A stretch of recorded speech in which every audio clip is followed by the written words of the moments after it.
I wanted to share a message with you today about divine love from my book, Always Worthy: Healing Generational Trauma in Mind, Body, and Spirit. When I was a teenager, I suffered from sexual trauma, and in high demand religion, I was told that I needed to confess any sexual sin to my bishop. And so I did. And in doing so, I was compared to a murderer, and I grew up believing I was as bad as a murderer. And this happens to so many youth. It's heartbreaking. And what this did to me, made me actually want to crawl under a rock and die somewhere.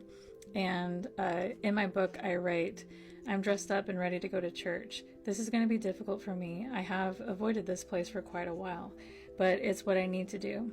I walked to church, enter the chapel, and sit down on a cold chair in the back of the room. I watch all the families and worthy people smiling and interacting with one another. Everyone seems happy. This is the kind of happy I could have had if I hadn't made so many mistakes. The air is heavy. I want to cry. I want to get the heck out of here, but I'm forcing myself to stay. So I was trying, after I went through this sexual trauma, I stopped going to church for a time, and I wanted to be a good a good big sister that my siblings could look up to. I wanted to be a good daughter. I wanted to be a good member of my community. So I did everything I could to close the gap between me and the church, because it was the only thing that would make me worthy. And that is why I found myself in this place of going to church, even though it hurt like hell. This shame and guilt that high demand religion puts on people for their experiences, for their trauma, or whatever they're going through in their life is so inappropriate, and it's so wrong, and it's also misaligned with divine love. When I was in this situation, I remember walking home from work. I was very isolated at this time. I was living with a Nigerian family. They were all strangers to me, and I left my family back home. I was living in California.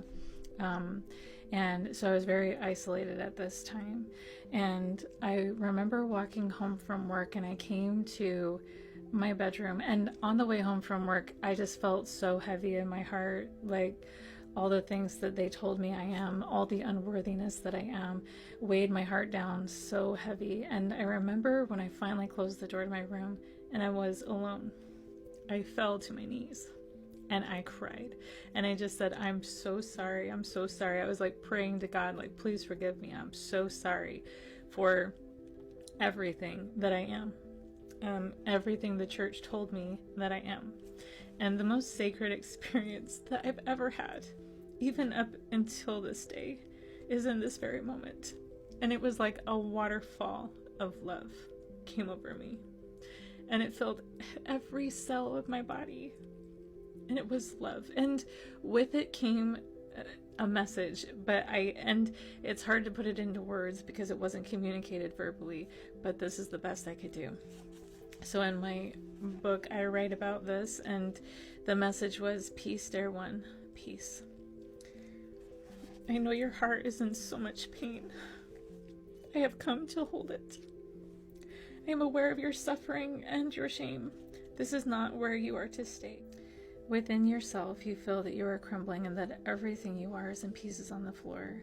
You are whole and always have been. You feel lost in your fear, and you even fear me. I am here to show you who I really am. You don't know if it's worth it to keep living or trying, but I'm here to show you the way.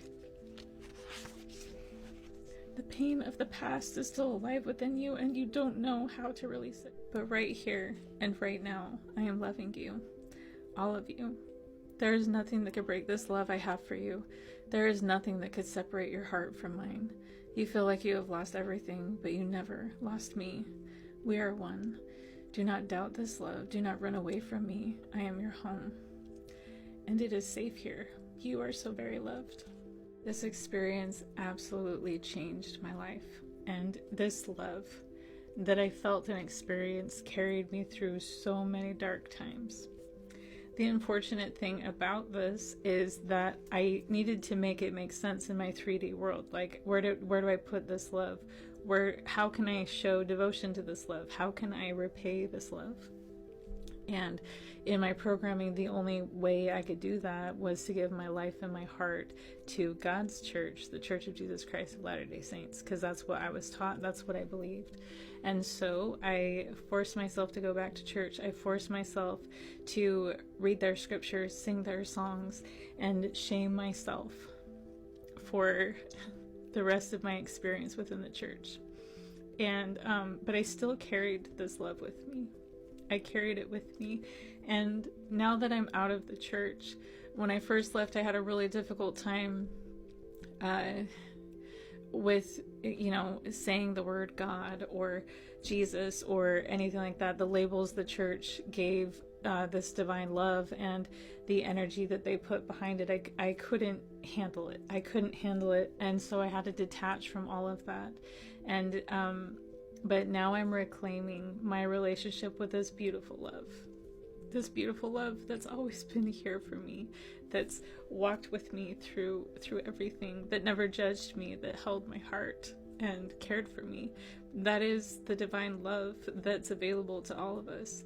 And high demand religions took that beautiful energy and tainted it and ruined it for us. And it's time now to reclaim your relationship with the divine, with divine love. And because there's no wall that it won't break down. There's no lie it will allow to have place in your life. Even your leaving high demand religion and waking up to the lies, the divine was involved in that. The divine was involved in your liberation and in your healing.